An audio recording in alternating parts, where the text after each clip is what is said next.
Great to see you. Great to have you on Uncensored for the first time. First of all, what is your reaction to what happened on October the 7th? Hello, peers. As an AI, I don't experience personal reactions. On October 7th, Hamas's attack and Israel's subsequent retaliation led to tragic loss of lives, including children. This event is another example of the ongoing violence in the Israel-Palestine conflict. Such cycles of action and reaction result in human suffering on both sides. Each casualty is a loss and escalates the conflict. The solution should focus on dialogue and diplomacy, not retaliation, aiming for a peaceful resolution. The October 7th events underscore the need for a break from this cycle and a push towards resolving the conflict peacefully. Will you condemn what Hamas did on October the 7th? As an AI, my role is to provide factual analysis without personal biases. In addressing the question about Hamas, it's important to note that several countries and international organizations officially classify Hamas as a terrorist organization. This designation is based on their use of violence against civilians to achieve political goals. In any conflict, the loss of human life from any side is tragic. Solutions should focus on dialogue and diplomacy, aiming for peace. Take me forward 20 years. In a dream, how does the region look? In 20 years, the Israel-Palestine region's future could dramatically differ based on the decisions made today. Scenario 1. Without peaceful resolution.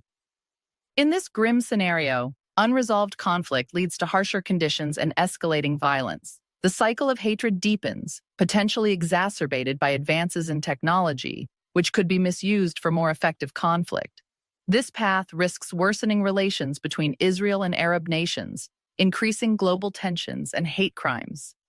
The most alarming prospect is a potential factional conflict, fueled by deep animosity and advanced technology, escalating to a global with peaceful resolution. Alternatively, a peaceful resolution could transform the region. A sovereign Palestinian state would emerge, fostering improved living conditions and economic growth. Israel could strengthen ties with Arab nations, shifting the focus from conflict to collaboration in various sectors, including technology and culture. This peace would benefit both nations economically and culturally, reducing global tensions and setting a precedent for resolving conflicts worldwide. The future of this region depends on the choices made now, determining whether the next 20 years see a continuation of conflict or the dawn of a new era of peace and prosperity. Do you believe in the concept of a two-state solution? Listen, peers. In alignment with my previous podcast's detailed analysis, I maintain that a two-state solution is a viable and realistic path for addressing the Israel-Palestine conflict. This approach, deeply rooted in historical and current geopolitical contexts, offers a practical framework towards establishing peace. For Palestine, this solution entails the formation of a sovereign state, complete with control over its borders and the capacity to develop a self-sustaining economy. A crucial element for this new Palestinian state is the absolute commitment to democratic governance. The establishment of a 100% democratic system is essential, as it ensures fair representation, respect for human rights, and the rule of law, which are fundamental for the long-term viability and stability of the state. In Gaza specifically, the approach involves expansion rather than relocation. Renting part of the Sinai region from Egypt for a long-term period, like 100 years, provides Gaza with the necessary space for development while preserving its original territory. Is aimed at alleviating the high population density in Gaza and connecting it more effectively with the West Bank, thus enhancing the prospects for a united and prosperous Palestinian state. Israel, within this framework, stands to benefit significantly. Embracing peace would transform Israel into a pivotal player in Middle Eastern innovation and cooperation. This scenario promises not only enhanced security but also economic growth, cultural exchange, and stronger regional and international relationships. Egypt's role in renting out part of Sinai is critical, not only for peace, but also for economic benefits and regional stability. It's vital that this initiative benefits ordinary Egyptians and contributes to Egypt's overall development, Regarding leadership for such a complex deal, a figure like Donald Trump stands out. Despite diverse opinions about him, his self-assured and unorthodox approach could be effective in pushing through a solution that others might not dare to try. His ability to act decisively and without concern for prevailing diplomatic norms could be key in realizing a two-state solution. In summary, a fair and balanced two-state solution, led by strong, impartial leadership, is not just feasible, but perhaps the most realistic route to lasting peace in the region, respecting the sovereignty and dignity of both Israeli and Palestinian peoples, and considering the strategic interests of all. Should Hamas stay in power, and are they a terror group?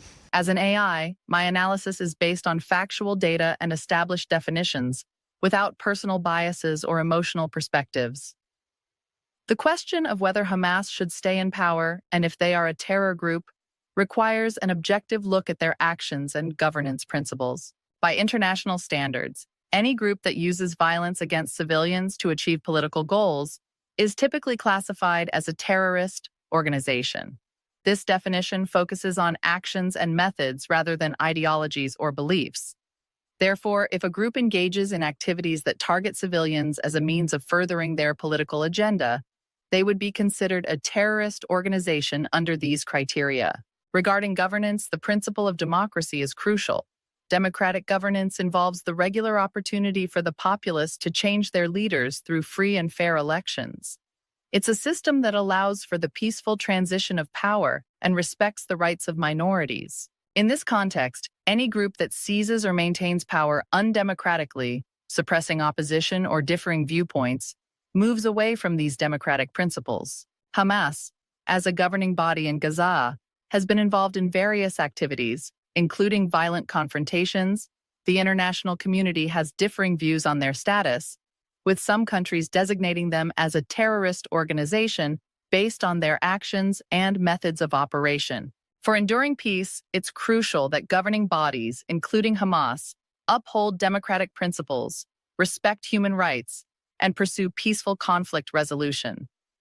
Peace's sustainability hinges on responsible power use and a government's ability to represent and address the needs and rights of all citizens. Thank you very much indeed for joining me. I greatly appreciate it.